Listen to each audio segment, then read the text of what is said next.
This is the house that Kamurai built.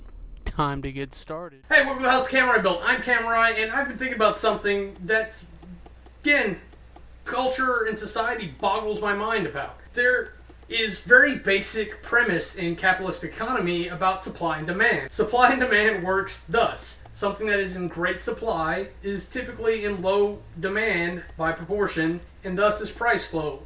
Something that is in low supply is in high demand, per unit at least, and is thus priced highly. That works wonderfully when you're working with physical objects. Welcome to 2014. We are in the digital era. There are products that you can buy that are nothing but ones and zeros arranged a special way. That makes it a digital product. That means that because you own it, someone else is not necessarily robbed of it. There's only one of my car. If I own that, someone else can't own that. Go to any game on Steam, an infinite number of people can buy that. If you really get down to it, an infinite number of people can own an infinite number of copies because you can copy the files.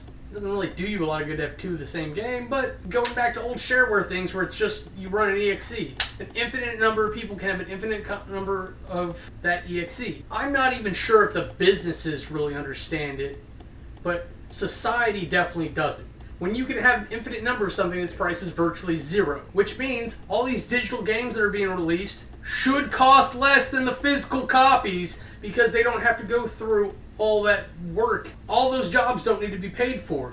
You are paying twice the price for the same product for no reason. Stop it. People just need to be smarter about their money and look at it realistically. I don't understand why people are buying $400,000 machines and buying games at like $50 to $100 a pop.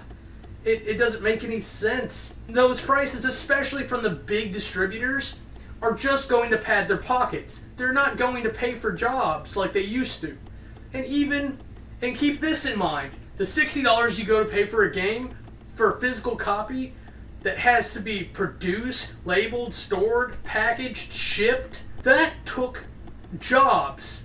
That took work, resources. And they're still charging you probably twice as much as the game is worth. So if you do the math, that means that virtual games should be costing a fourth of the price. But for whatever reason, everyone's happy to pay $60 a pop for games that they don't need, that they just want. Luxury items, if you will. And the companies go, great, we like money. Let's take all of it from these people, because they're not going to regulate themselves. It's up to the customers to regulate the prices on the goods. And they're not going to pay their employees more. They're just going to stick it in the executive pockets. People literally will embezzle money and then leave the country. You're literally helping people to rob the country of millions of dollars at a time. I think that's it for me today. Just be smarter about where you spend your money, how much you spend on something. I'm Kamurai. If you don't like me, bite me. If you want to see anything else we're up to, go ahead and click the annotations and they'll take you to our other channels.